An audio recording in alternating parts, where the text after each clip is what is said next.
Hello, everyone, and welcome to this Master Series with our Pinnacle Award winner, Brie Everhart of Vallaires for Men.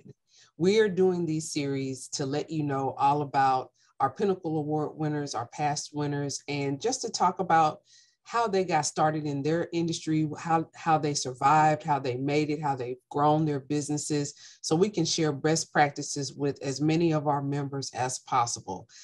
So as stated, we have Brie Everhart with us today. He is the winner of our Youth Entrepreneur Award that is part of the Pinnacle Awards. And as a winner, he was able to obtain a $1,000 stipend to assist him in growing his business, which was granted to him by our foundation. So we always strive to help young people who want to become entrepreneurs. And this is part of our Junior Chamber of Commerce initiative, which some of you may have participated in already with your children through our Teen Biz Camp, which we hold every summer. And Teen Biz Camp is for young entrepreneurs who want an early start. They've recognized that they have a business that they want to start, and we provide the tools that they need through Teen Biz Camp. And so today we'll hear all about Brice and how he got involved in business at a very young age. So hello, Brice. Good to see you today. Good to see you too. I've been great. As Ms. Carol just said, my name is Brice Everhart. I'm the CEO of Vallaires for Men. I'm 14, and Vallaires for Men strives to help men dress to impress for the right success. I love that. I love that tagline, Brice. So we're going to just get into a few of the questions that we have. So Brice, how old were you when you started your business? I started my business when I was 8 years old. 8 years old. That is amazing. How did you develop the mindset, at such a young age that you wanted to own your own business? I guess when I'm 8, I wasn't really thinking like, oh, I'm about to own my own business. It was more so I wanted to do something to help my mother, and I knew business was a way to do that. I connected making money to having a business, and I just tied it all together and was like, this is what I need to do. Okay, so did you have, when you were younger, when you were 8, did you have many examples of business owners around you? Just because some young people don't have that example, so they don't know that it's possible to own their own business or to even get started. So did you have examples around you, or was it just something that you feel inside moved you to do it? I had plenty of examples. I'm surrounded by a family of business owners. My mom was a business owner. My sister was a business owner. So it's kind of like just my environment kind of cultivated me into having that mindset of I should start a business. Okay. So for all of us, then it's great to have that example. I know that I had that example growing up as well, with my father owning his own business. My grandmother had her own hair salon. So it's easy to cultivate that mindset when you actually do have those examples around you. So what made you decide that you wanted to go into the apparel business? It was kind of like a since nobody else is doing it, I should. So my sister is a fashion designer, and she had her own business called Vallaires, as you can see in the background. She did custom women design, and of course, I had nowhere else to go. So when she would go to events to market and sell her product, I would also be there. And a lot of men asked her, well, do you do anything for men? And she would always say, no, I only serve women.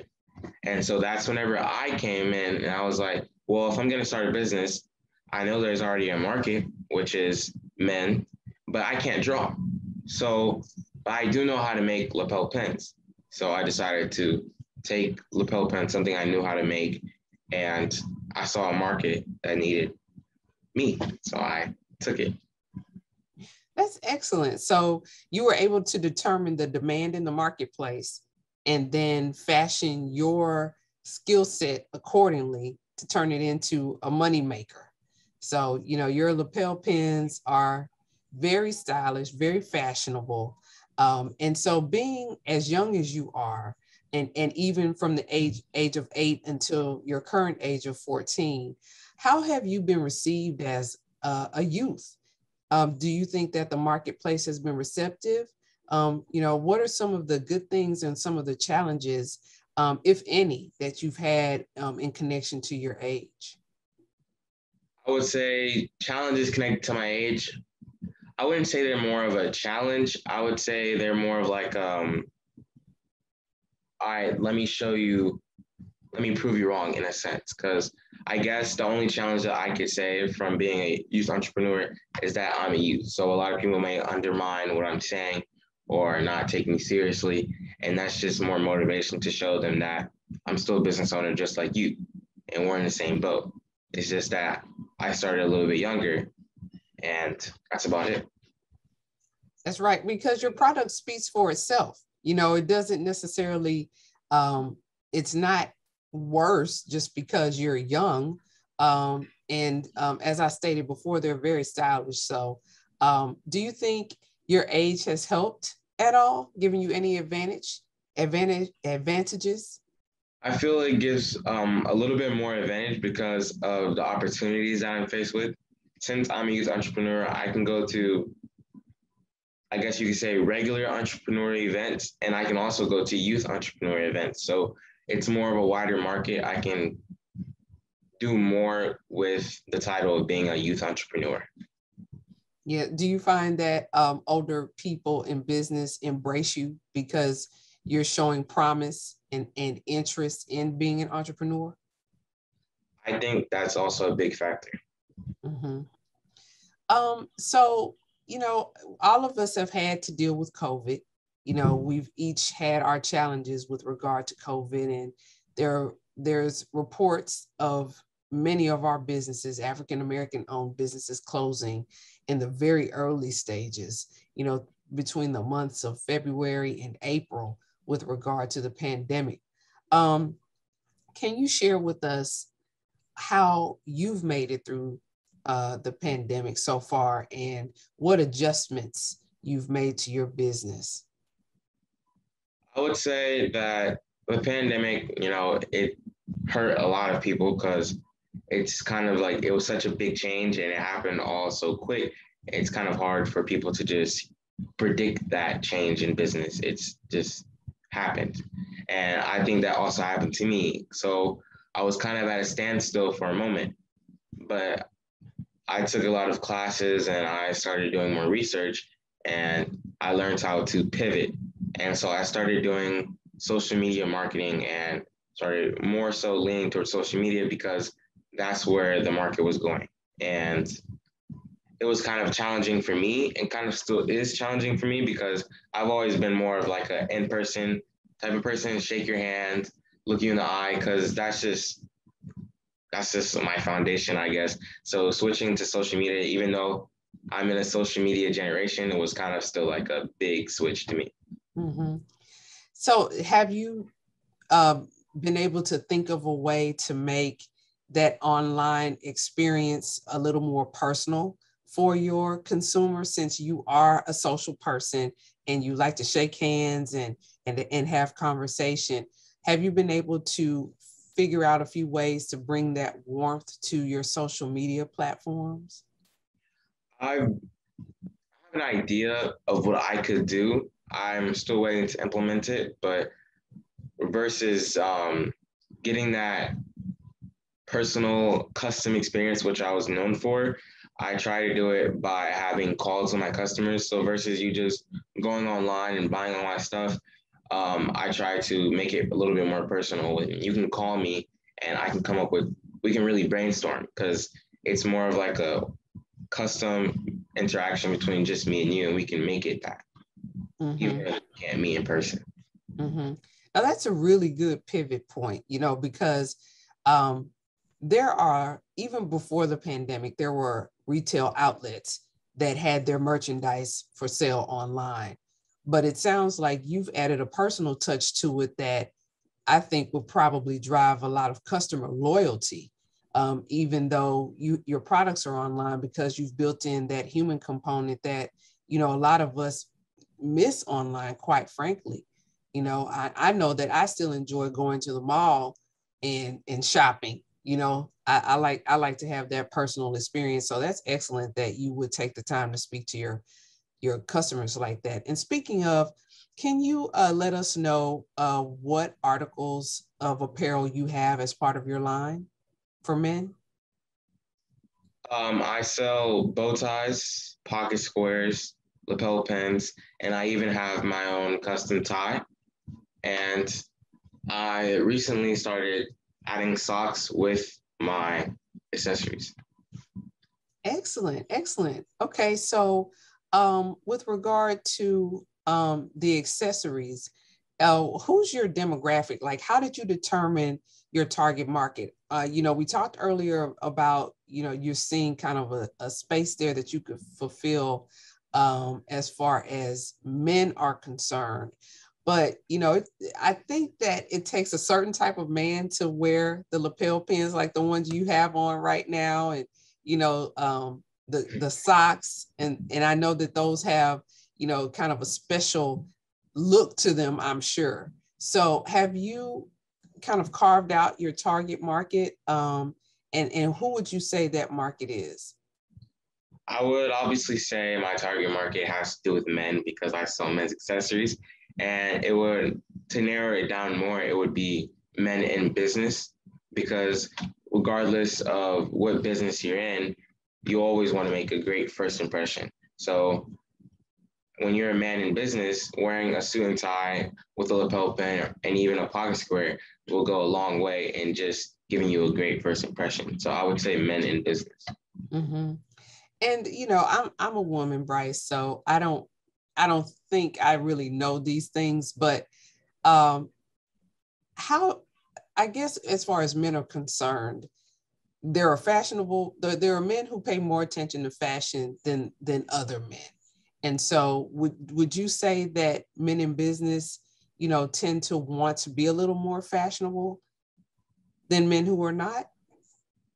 Well, it depends, because meeting a lot of different men in business, not all of them are like big on lapel pins or big on bow ties. They might just like regular ties. So it is kind of a certain group of people who are more acquainted to certain things. Like not everybody wears nice and colorful socks.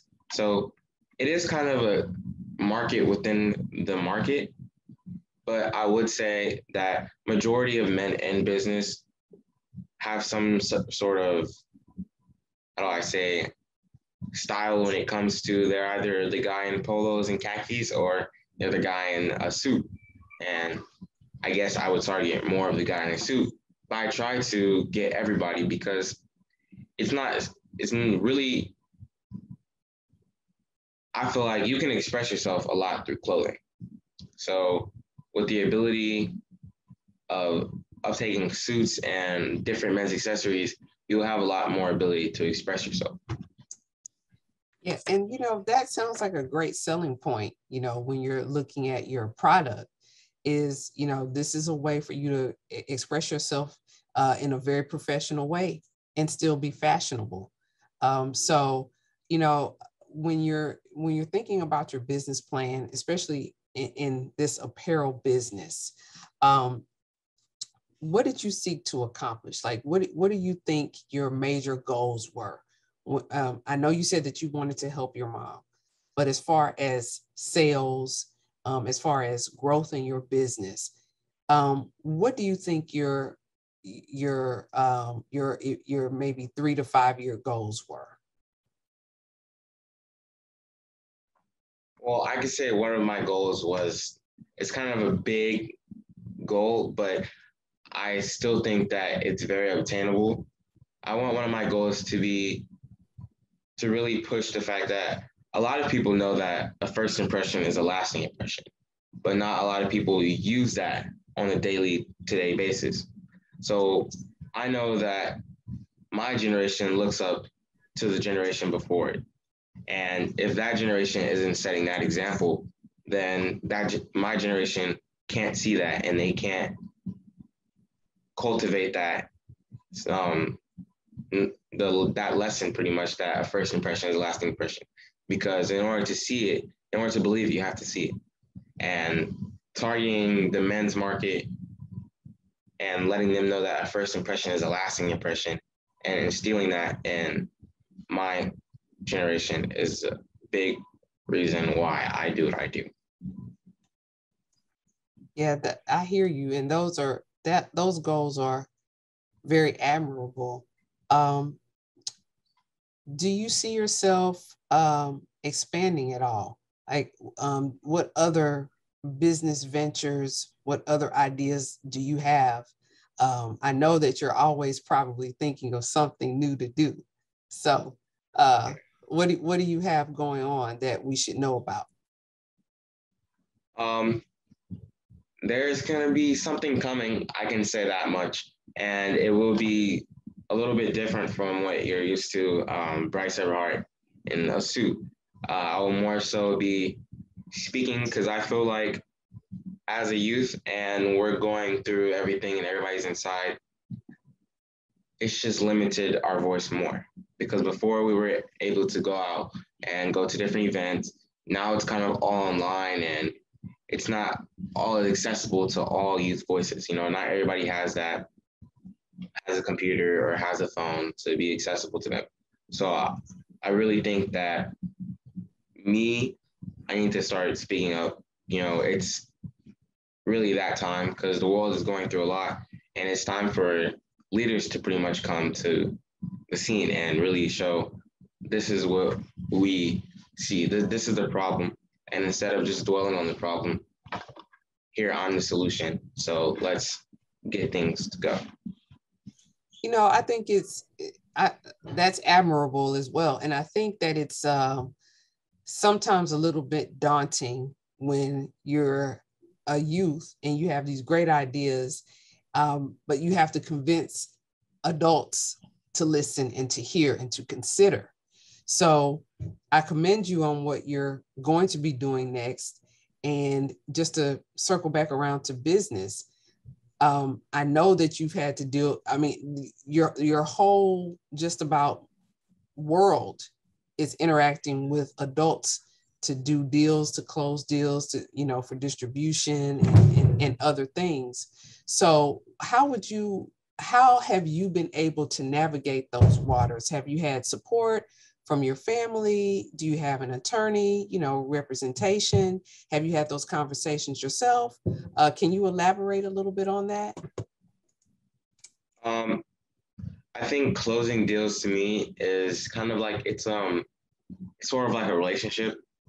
It's very mutual, and you have to be very respectful and inviting, and not make it seem like you're a user. You have to really, it has to be genuine.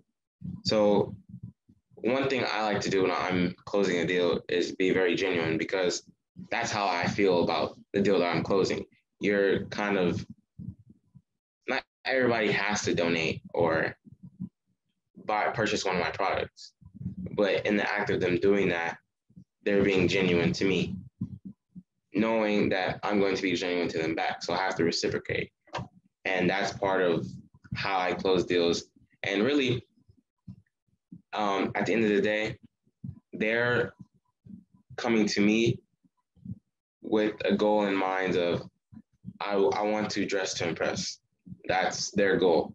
So all I have to do is show them it works. And that would be through me, because I try to always be ready and dress to impress. And I can give them a visual of why it works and how it works. And then that can help me close the deal. It sounds good. It sounds like you really thought through the strengths of your product, you know, the pros and cons, and, you know, that's definitely a best practice that we can take back. What do you think you have learned as far as running your business? What are some of the key things that you have learned that have helped you to be successful?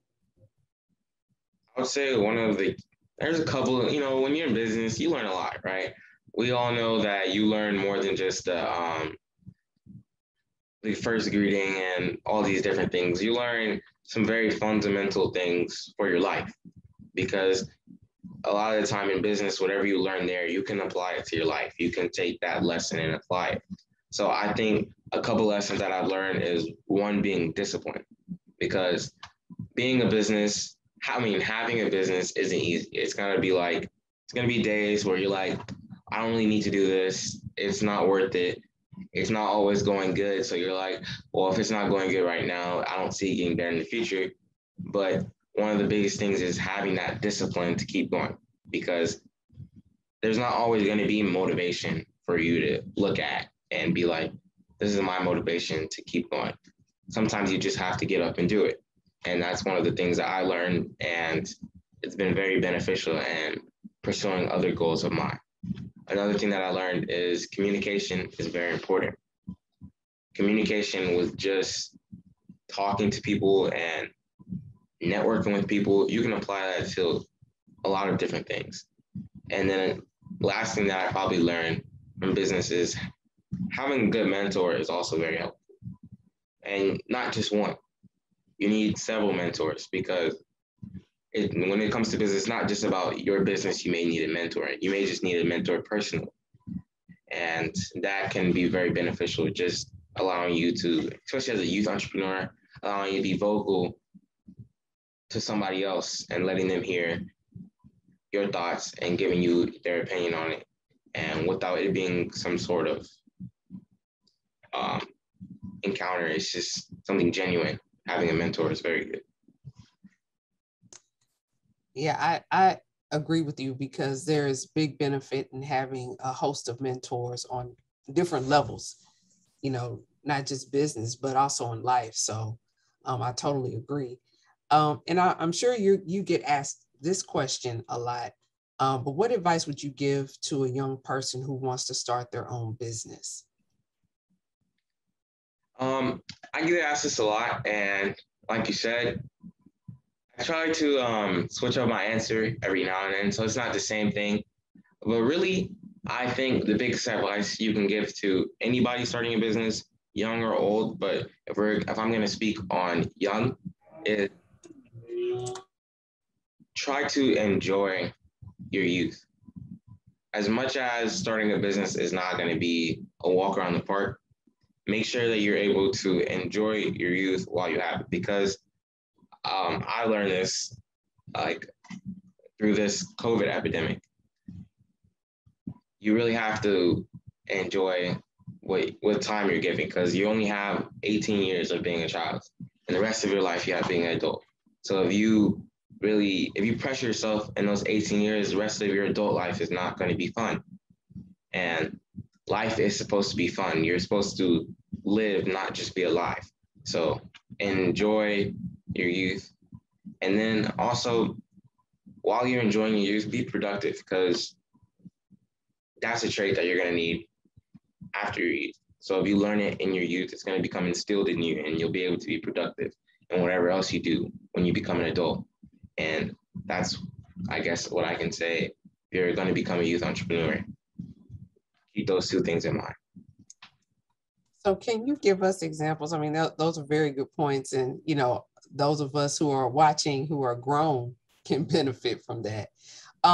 What are ways that you have practiced, enjoying your youth status?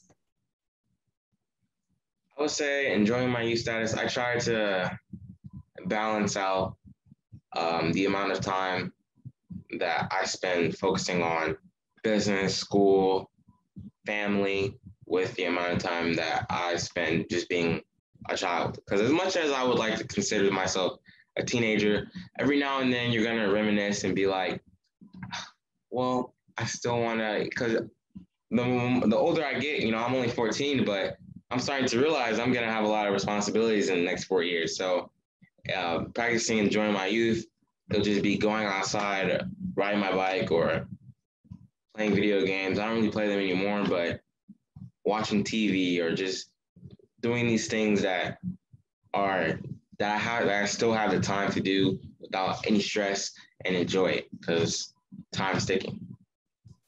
Time is definitely ticking. I can't believe I'm where I am. And it seems like high school was a blink of an eye ago, even though it wasn't.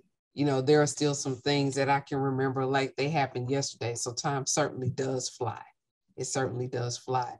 Um, any closing thoughts that you might have, Brice? You know, any thoughts about what's happening in the business world, you know, where we are right now, what you think the climate is for youth entrepreneurs?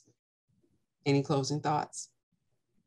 I would say that one last thing that I would leave to adults, since we've been talking about youth so much, I would like to include the adults because we're basically one.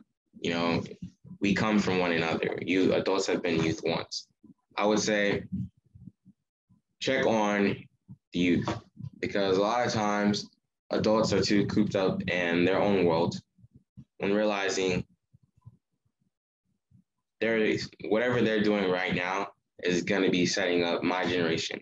So I would say, looking at it, I hear a lot of the time adults will say, you guys are the next generation and we're trying to prepare you to get ready to take on this mantle of this everything that y'all put in place. And as much as it's like, oh, I'm about to take on all this responsibility, it's going to be great, I kind of feel like y'all haven't really left yet. So as much as you're putting responsibility on us to be the next, I still think we should work together to still get whatever we can get done accomplished while you guys are still here. Because I notice a lot of the time, I can even say in my own household, some days I might not spend a lot of time talking to my mother about life or what her childhood or her past. So you're not engaging enough with the next generation and you don't want them to be left out or miss something that's crucial to sustaining this world that we have built. Yeah, that's well said, Brice. You know, I would agree with that. The more that we can share with your generation, the better hands we're going to leave this world in. And then also, I think, you know, innovation comes from youth, and we could stand to hear a thing or two or 50 from you all about how to improve things. You know, you all have a fresh set of eyes, so I appreciate your thoughts. So Brice, let us know how we can get in touch with you and how we can view your apparel and the things that you have for sale. Well, you can go to my website at vallaires.com, VALLAIRES.com. And you can also follow me on Instagram, LinkedIn, Twitter, Facebook at Vallaires for Men.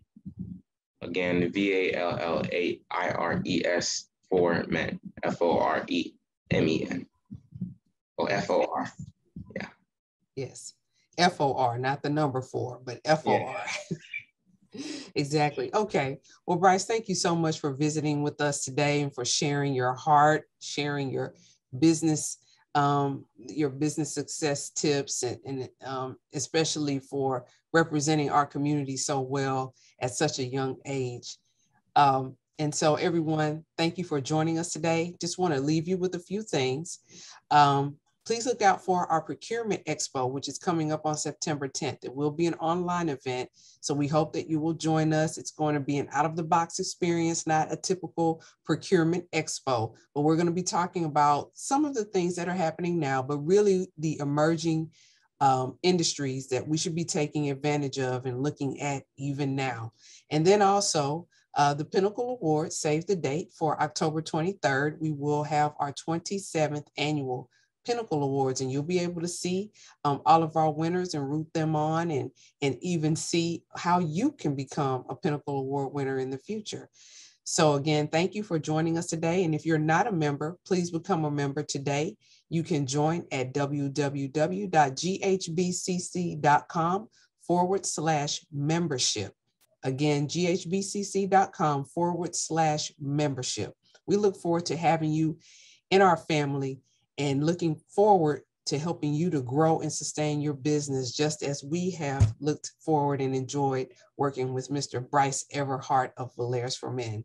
All right, everyone, take care, and we'll see you next time on The Masters.